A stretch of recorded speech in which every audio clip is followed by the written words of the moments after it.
Welcome to the course, How to Create Your Blog or Website with WordPress.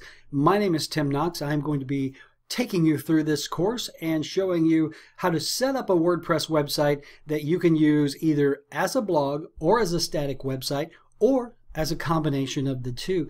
I'll be showing you some of my websites that I built personally with WordPress and show you how I do things and how you can too. And I have no doubt that within a very short amount of time you are going to become very efficient, if not proficient, with WordPress. So before you start building your site, however, there are things that you need to consider, and that's what we're going to go through on this overview. You don't want to just get into WordPress and start throwing out pages and blog posts without thinking about a few things. So before you begin building your blog or website, there are a list of things you must first consider that will determine your content, your design, your navigation. When it comes to designing a blog or a website, certain decisions have to be made at the front end because they will drive how you do everything from then on. When you determine who your customer is or your visitor, what navigation to use, etc., it all rolls downhill. But if you don't identify and think about these things at the beginning, you may have to go back later and do so when it is not nearly as convenient. So the first question to ask yourself is, what's the purpose? What's the point of your blog or your website? Why are you putting this on the World Wide Web for everyone to see? Now, it may be business related. You may have a business and you want to put up a web presence. It may be personal. A lot of bloggers just do personal things, daily life, reviews. It may be entertainment if you're looking to put up funny videos, or maybe you're a writer and you want to post your humorous rantings or whatever. It could be informational. You know, there are a lot of informational sites. The news sites primarily are there for information. It could be for branding purposes. Maybe you are looking for a way to brand yourself or your product, and doing so on the World Wide Web is a great thing to do. Maybe you are interested in starting a blog where you, again, depending on your purpose here, you may blog about your daily life. You may blog about product reviews. You may blog about things in the news. You might also want to collect leads on your website. This is a big one. When you go to websites like geico.com or freecreditreport.com, basically those are lead generation websites because they are getting leads for the company to then go sell. So perhaps you're putting on a webinar, or you have a product to sell. You need a way to generate leads. Setting up a WordPress site is a great way to do that. And of course, maybe you want to sell products. E-commerce, the number one reason why people get online from a business point of view is to sell products. Maybe you want video and audio on your website, or like me, it could be a combination of all of these things. If you look at some of my websites, which we will look at later on in this course, you're going to see that there are a combination of business, meaning they represent my business. They're very entertaining because they have videos of my speaking and my seminars. They're informational because I do offer a lot of free articles on starting a business and marketing. I use them to brand my personal Tim Knox brand.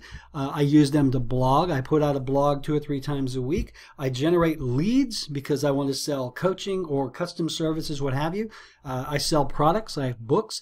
And also I feature video and audio. So you have to define the purpose of your WordPress website, because determining your purpose determines everything you do from here on out. The purpose will determine who your customer is. That will determine the design of your website, the content that you deliver, etc., etc. Next, you have to decide who is your audience. If I asked you to describe your model visitor, who would that be? What are the demographics? Are they male, female, young, old? Do they have specific interests?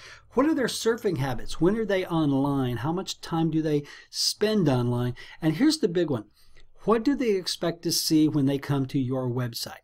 For example, if you have a website that sells, let's say, surfboards, since we have surfing habits, Primarily, I think the demographic for surfboards are going to be young males interested in surfing. Geographically, they probably live near a beach, so that would be my demographics. So if I go on Google and I type in buy a surfboard or what have you, and your website comes up, the thing that I expect to see will be information on surfboards you have for sale. Maybe you've got videos, maybe you've got reviews of various surfboards. So it's incredibly important that you determine who your audience is and what do they expect to see when they come to your website. If I come to your website expecting to see information on surfing and I don't see information on surfing, I'm going to be very disappointed. I'm going to leave within just a couple of seconds and I am not going to come back. So after you define your purpose, think over who is your audience. If you had to break it down to 2 or 3 people in a demographic who would come to your website looking for what you have to offer, who would they be? Here's another thing to consider after you get your blog built. Who's going to update it? Is it going to be you? Are you going to have someone in your in-house staff do it? Are you going to hire virtual assistants? Are you going to farm it out to a third party? It really depends on your level of interest in doing so, your expertise in doing so, and whether or not anyone else is available to do it in a lot of cases. So, if you're going to do a daily blog written in your voice, you need to be the one who will do the updates. If you are just amassing information and it's not a personal nature, you can certainly have someone in-house do that, virtual assistants, but you want to think about this at this point because whoever you do get to update it, there are going to be permission issues where you have to let them in, you have to give them access, that sort of thing. So keep in mind who will update your site many times will determine what you have on the website. The next thing to think about is what's more important. And when I say what's more important, I really mean what's more important to your visitor. Because what's important to you versus what's important to them can be 2 very different things. You may put a lot of emphasis on visual effect. You might think you want a theme that's got lots of, photographs and pretty colors. But your visitor is going to put more emphasis on things like navigation, usability, and you're going to think about manageability and branding. Now here's why.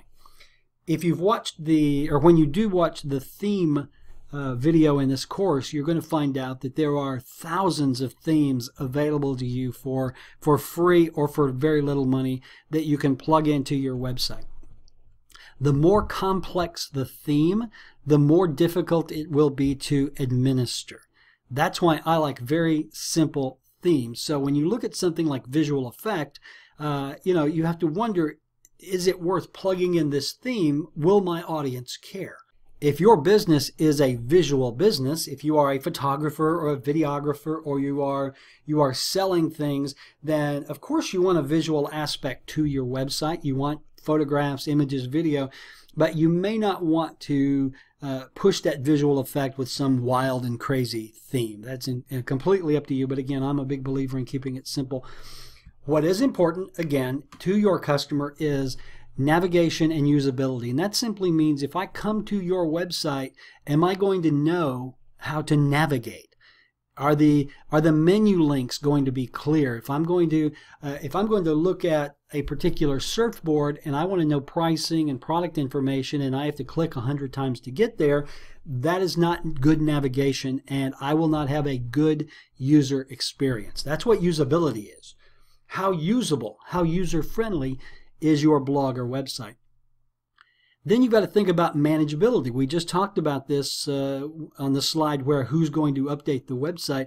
How difficult is this website to manage? How difficult is this blog theme that you have plugged in? Again, there are some beautiful, complex blog themes out there, but many of them are just overkill, and you will spend so much time just trying to learn how to manage the blog that you probably won't have much time for anything else.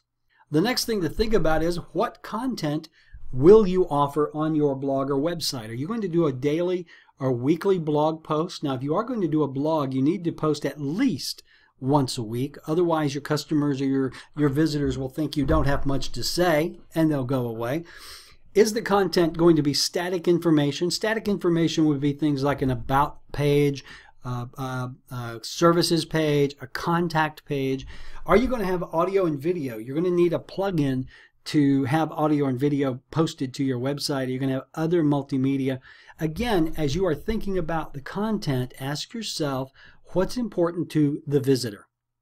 Because at the end of the day, you are building this blog or website for the visitor. You're not building it for yourself. So your opinion on things may not matter as much as the opinion of the visitor. So let's go back to the question. If I am a visitor and I come to your website, what do I expect to see once I get there, and how quickly can I find it? How quickly can I see it? That's what will drive your content. At the end of the day, what's really important is this: delivering great content that the visitor wants or needs, and doing so as cleanly and quickly as possible. Again, it all comes down to the site visitor, who at the end of the day is your customer, because you want their loyalty. You want them to come back and keep your traffic numbers up, or you want to sell them something, or you want to establish a relationship with them. So what's really important is having a blog or a website that gives them exactly what they want, and does so in a quality way and a quick way and as cleanly as possible. So ask yourself all of that stuff, and then it's time to go. So to review, give this some thought. What's the purpose of the blog or website? Who is going to update it? How important is the theme? How important is the visuals? And the big one, who is your website visitor? Who is your model customer? And what do they expect to see when they come to your website? I hope this overview has been informative. It really is important that you give thought to these things. And once you do, go on to the next video, because it's time to start blogging.